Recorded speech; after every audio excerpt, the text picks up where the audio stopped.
على سيد الأنبياء والمرسلين وعلى آله وصحبه أجمعين.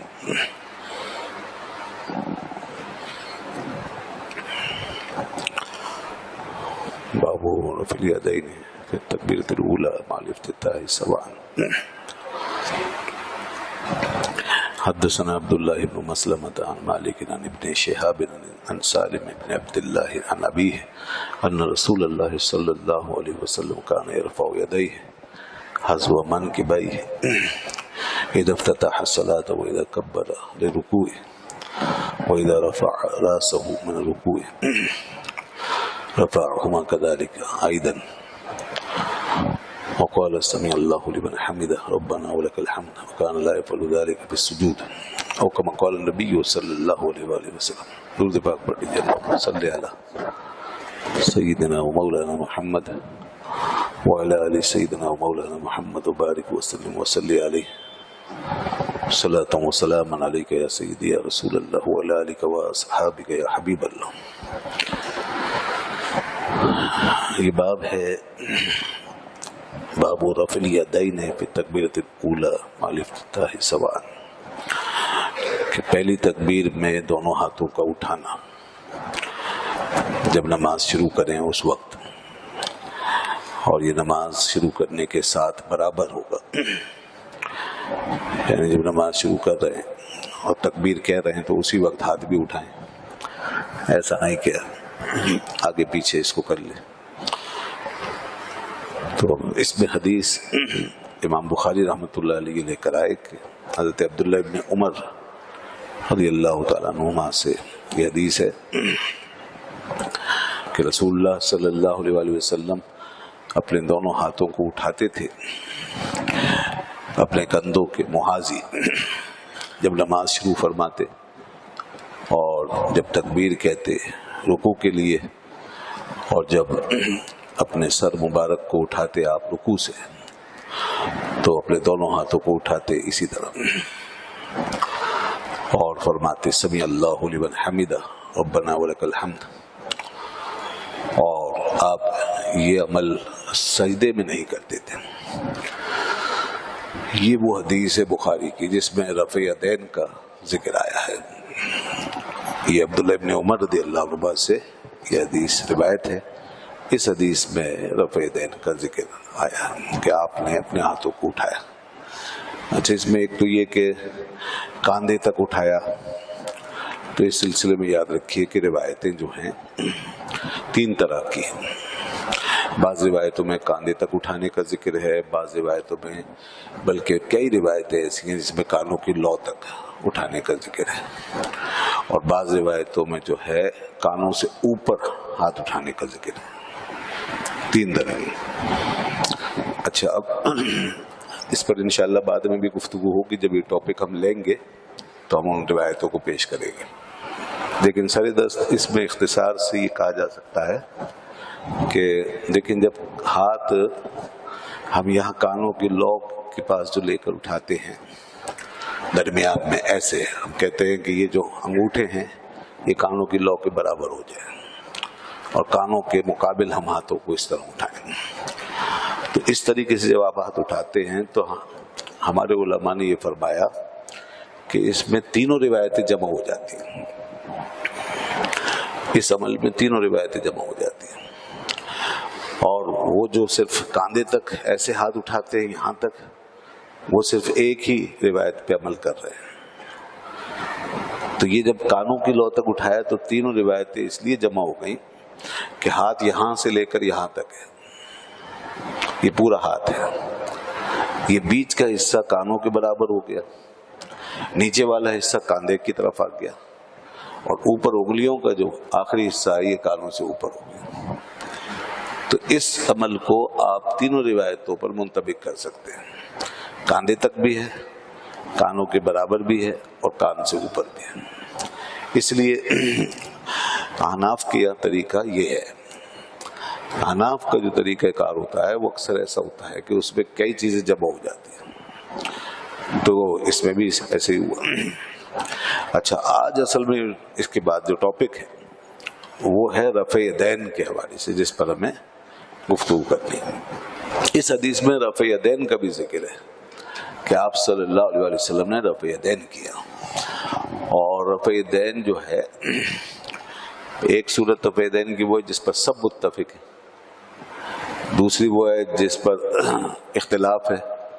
اور تیسری وہ ہے کہ جس کے نہ ہونے پہ سب کا اتفاق ہے۔ یعنی ایک صورت جس کے ہونے میں سب کا اتفاق ہے، دوسری صورت جس کے ہونے اور نہ ہونے کا معاملہ ہے، بعض کہتے ہیں کہ ہے، بعض کہتے ہیں نہیں، اور تیسری صورت وہ جس کے نہ ہونے پہ سب کا اتفاق۔ تو رفع یدین کی وہ صورت جس میں کہ جس کے ہونے پر سب کا اتفاق ہے وہ ہے پہلی تکبیر کے وقت۔ اس پہ پوری امت متفق ہے کہ جب آپ نماز شروع کریں گے تو ہاتھ اٹھا کے نماز شروع کریں گے، اس پر سب متفق ہے، سارے ائمہ متفق ہے اور سارے فرقے بھی تقریباً متفق ہیں۔ اس کے بعد دوسری صورت کی جس میں اختلاف ہے کہ بعض کہتے ہیں کہ ہونا چاہیے، بعض کہتے ہیں نہیں ہونا چاہیے، وہ یہ ہے کہ جب رکوع میں جاتے ہیں، قرات کرنے کے بعد رکوع میں جاتے ہیں تو اس وقت رفع یدین کرنا، اور اسی طریقے سے جب رکوع سے سر اٹھاتے ہیں تو اس وقت رفع یدین کرنا، اس میں اختلاف ہے۔ اس میں جو ہے امام اعظم ابو حنیفہ رحمۃ اللہ علیہ کے نزدیک رفع یدین نہیں ہے،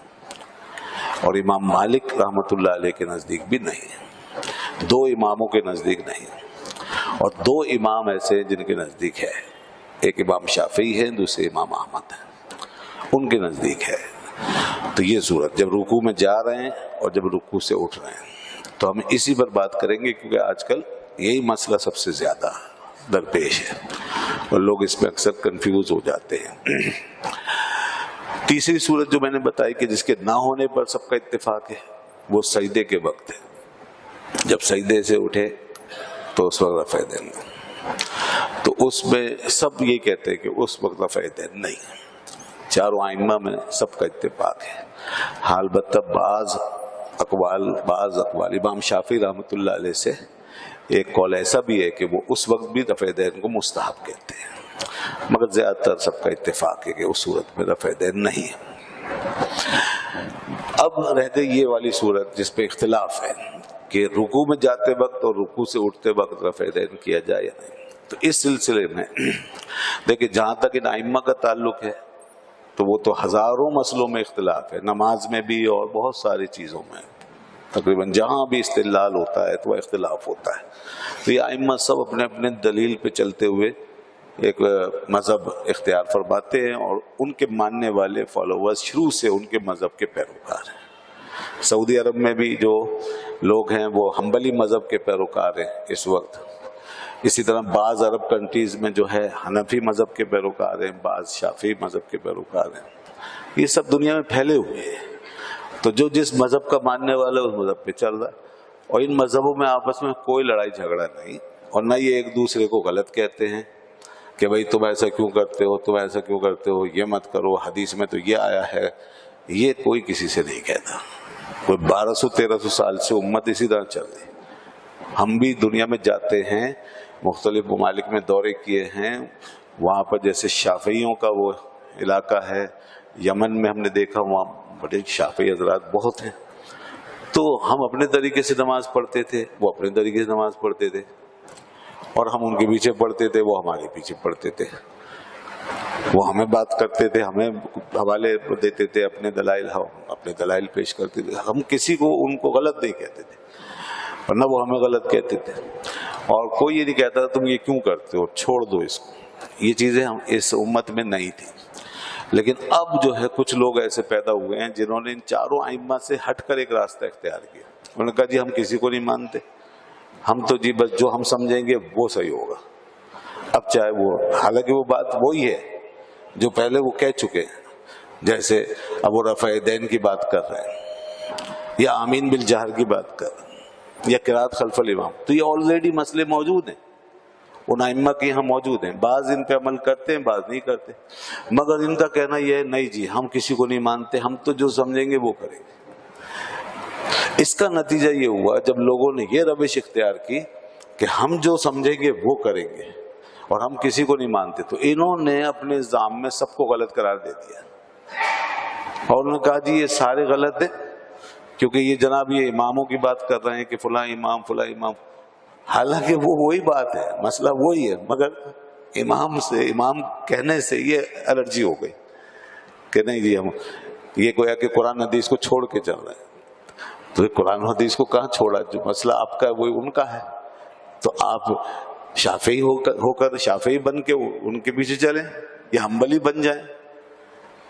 ورنہ حنفی بن جائیں آپ، تو بات تو وہیں رہے گی، وہی مسئلہ ہے، وہی چیز ہے، وہی دلائل ہیں، جو وہ دے رہے ہیں وہی آپ دے رہے ہیں۔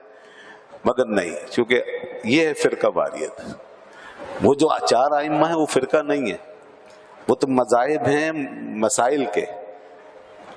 کے مذاہب ہیں، اس میں تنوع آیا ہے، اس کے اندر وسعت پیدا ہوئی ہے کہ لوگ امت جو ہیں وہ چاروں اماموں کے پیچھے چل کر اپنے اپنے آسانی سے دین اسلام کے پیروکار ہو گئے۔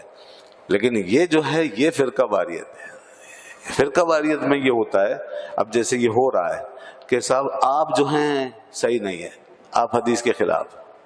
آپ رفع یدین نہیں کرتے، حدیث کے خلاف، بخاری کھول کے دکھا دی، حدیث کی کتاب کھول کے دکھا دی کہ دیکھیے حدیث میں تو یہ آیا ہے، آپ یہ نہیں کرتے، آپ غلط ہیں۔ تو ایک شخص جو کہ اپنے دلائل کی روشنی میں اپنے امام کے پیچھے چل رہا ہے اور وہ اپنی جگہ صحیح ہے، اس کو یہ کہنا کہ تم غلط ہو، تم حدیث پہ نہیں چل رہے، یہ فرقہ واریت ہے۔ اور پھر اس کے باپ دادوں کا سب کا طریقہ جو چلتا آ رہا ہے اس کے خاندان میں، اس کو چھڑا کر کے اس کو اس کام پہ لگا دینا، اس ذہن کے ساتھ کہ تم اب تک جو کرتے تھے غلط تھا، یا جو تمہارے آس پاس لوگ کرتے ہیں وہ غلط ہے، یا تمہاری مسجد میں جو کام ہوتا ہے وہ غلط ہے، یہ ذہن بنا کے پھر اس کو اس پہ لگا دینا کہ اب تم یہ کرو، اور یہ سمجھو کہ میں جو کر رہا ہوں وہ حدیث پر چل رہا ہوں اور باقی جو کر رہے ہیں وہ حدیث کے خلاف کر رہے ہیں، یہ ہے فرقہ واریت۔ اس سے پیدا ہوگی نفرت، اس سے پیدا ہوتی ہے عداوت کہ جی باقی غلط ہیں میں صحیح ہوں۔ تو حالانکہ سیدھا سیدھا طریقہ تھا، آپ شافعی بن جاتے ہیں، کوئی مسئلہ نہیں، اسی طرح پھر آپ بھی ہمیں ٹریٹ کرتے ہیں، ہم آپ کو ٹریٹ کریں، نہ آپ ہم سے ڈرتے نہ ہم آپ سے ڈرے، نہ آپ ہم پہ اعتراض کرتے نہ ہم آپ پہ اعتراض کرتے، آپ شافعی ہو جائیں۔ نہ یہ کام ہوتا کہ آپ ایک ادھر سے کھینچا ادھر سے کھینچا، اس کو ہٹایا اس کو لگایا، ایک کو یہ سکھا دیا دوسرے کو وہ سکھا دیا، کتابیں نکال کے دکھانا شروع کر دی، دیکھیے یہ کتابوں میں لکھ۔ اچھا یہ پھر مسئلہ یہیں تک نہیں رہتا، یہ بات کہ یہ طریقہ آپ کا غلط ہے، مثال کے طور پر کوئی یہ کہتا ہے کہ آپ کی نماز غلط ہے، یہ بات اوپر تک جاتی ہے، پوری امت، اور جب سے لوگ کرتے آ رہے ہیں، اس میں بڑے بڑے ائمہ ہیں، اصحاب ہیں، صحابہ بھی ہیں، اس میں تابعین بھی ہیں، اس کے اندر بڑے بڑے امام ہیں، وہ سب بڑے بڑے اولیاء کرام ہیں، ظاہر ہے چاروں مسالک کے اندر موجود ہیں۔ تو اسی لیے تو ہم شوافع کو یہ کہنے کی ضرورت نہیں کریں گے کہ تم لوگ غلط ہو، ہم ان سے نہیں کہتے، نہ وہ ہمیں کہتے ہیں، کیونکہ ہمیں معلوم ہے کہ ان کے اوپر بھی ایسے ایسے بزرگ ہیں جو ہماری سر آنکھوں پہ ہیں، جن سے ہمارا دین ایمان محفوظ ہوا ہے، جو اسلام کے بہت بڑے محسن ہیں، ہم انہیں کیسے کہتے ہیں کہ آپ غلط ہیں؟ تو اس کا مطلب ہے ہم تو پھر جیسے مثال کے طور پر حضرت غوث العظم شیخ عبد القادر جیلانی رحمۃ اللہ علیہ جیسی شخصیت کا بھی ایک مذہب تھا، اس میں وہ حنبلی مذہب کے پیروکار تھے۔ حضرت داتا صاحب رحمۃ اللہ علیہ حنفی مذہب کے پیروکار تھے، وہ رفع یدین نہیں کرتے تھے۔ حضرت خواجگان خواجہ غریب نواز رحمۃ اللہ علیہ حنفی مذہب کے پیروکار تھے اور رفع یدین نہیں کرتے تھے۔ بڑے بڑے سلاطین، یہ پوری عثمانی جو سلطنت تھی ترکیہ، 600-700 سال کا جو دور گزرا ہے عثمانی خلافت کا، یہ سب حنفی مذہب کے پیروکار تھے، اور کتنے بڑے بڑے لوگ ہوئے ان میں۔ اسی طرح یہ برصغیر میں جو مغلیہ دور تھا، اس میں دیکھیں شہنشاہ عالمگیر اورنگزیب عالمگیر جو تھے، انہوں نے باقاعدہ حنفی مذہب پر پوری ایک کتاب، انسائکلوپیڈیا ٹائپ کی کتاب لکھوائی، سینکڑوں علماء کو بٹھا کر یہ کام انہوں نے اپنی سرپرستی میں کروایا تھا، اس کا نام ہے فتاوی عالمگیری، وہ حنفی مذہب کے مطابق۔ اور پھر یہ مذاہب جو ہیں یہ باقاعدہ ان مختلف ادوار میں رائج رہے، حکومت کی طرف سے، عدالتوں کی طرف سے، کورٹس باقاعدہ فیصلہ کرتی رہی ہیں، نظام چلتے رہے ہیں اس کے مطابق۔ تو اگر ہم اس طرح ایک دوسرے کو کہیں کہ تم غلط ہو، تم حدیث کے خلاف ہو، تم دین سے باہر ہو، تو یہ تو گویا ہم اپنی تاریخ پر حملہ کر رہے ہیں، اپنے اسلاف پہ حملہ کر رہے ہیں۔ مگر وہ طبقات جو ان میں سے کسی کو نہیں مانتا اور ان کو ایک الگ روش اختیار کرنی ہے، الگ ایک نئی جماعت بنا کے نئے ٹائٹل کے ساتھ نئے لوگوں کے ساتھ، انہوں نے اس سلسلے میں کوئی دریغ نہیں کیا اور سارے ائمہ اور بزرگوں کے حوالے سے کہہ دیا کہ یہ سب قرآن و حدیث کے خلاف ہے، ان کو کوئی خوف نہیں۔ ظاہر جب وہ یہ کہہ رہے ہیں کہ جتنے لوگ امام کی بات کر رہے ہیں، حنفی، شافعی، مالکی، حنبلی، یہ سب غلط، یہاں تک کہ بعض نے کہا شرک ہے، یہ بھی نظریہ ہے کہ یہ شرک ہے، جو امام کی پیروی کرے وہ مشرک ہے، ورنہ کم از کم حرام اور بدعت ہے یہ کام۔ تو یہ تو سارا دین چلا گیا، ساری تاریخ گئی پھر، تو یہ ہے پھر قواعد۔ اب یہ جو اس طرح بات جب ہوتی ہے، تبلیغ جب ہوتی ہے اور دلائل دیے جاتے ہیں، تو اس سے پھر دوسرے کی نفی کی جاتی ہے، تو اس کے جواب میں پھر ہمیں اب وضاحت کرنی پڑتی ہے، کہیں ہمارے بچے، ہماری نسلیں یہ اپنے اکابر اور بزرگوں سے نفرت نہ کرنا شروع کر دیں ایسے لوگوں کی باتوں میں آ کے، یہ کہیں اپنے امام کو، ائمہ کو، بزرگوں کو لعن طعن نہ شروع کر دیں، یہ سارے غلط ہے۔ تو ان کا دین بچانے کی ضرورت ہے، اس لیے پھر یہ بحث چھڑتی ہے اور بتایا جاتا ہے کہ جی دیکھیں یہ دلائل ہے، ہم اس پر چل رہے ہیں، یہ ہماری دلیل ہے، اور پھر دوسروں کی دلیل میں جو کمزوری ہے وہ واضح کی جاتی ہے کہ دیکھیے اس میں یہ چیز ہے ہمارے نقطۂ نظر سے۔ اس لیے پھر کبھی لکھ کر، کبھی پڑھا کے، کبھی سمجھا کے، کبھی تقریر میں، کبھی تحریر میں، مختلف طریقوں سے یہ بات کی جاتی ہے۔ جیسے اب یہاں پیچھے بعض دفعہ احادیث لکھی ہوتی ہیں تو لوگ پڑھتے ہیں نا پیچھے جا کے، تاکہ وہ اپنے امام کو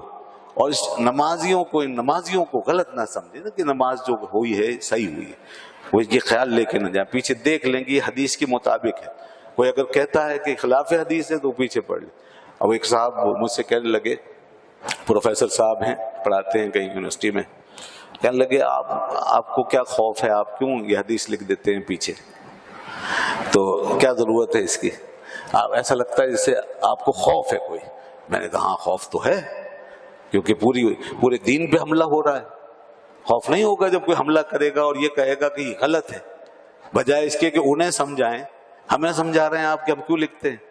وہاں جا کے روکیں کہ آپ کیوں ایسا کہتے ہیں کہ یہ لوگ غلط ہیں، کیوں کہتے ہیں ایسا کہ جی یہ حدیث میں یہ آیا ہے اور یہ حدیث میں نہیں ہے، ان کا جو عمل ہے وہ حدیث میں نہیں ہے، وہ ایسا کیوں کہتے ہیں؟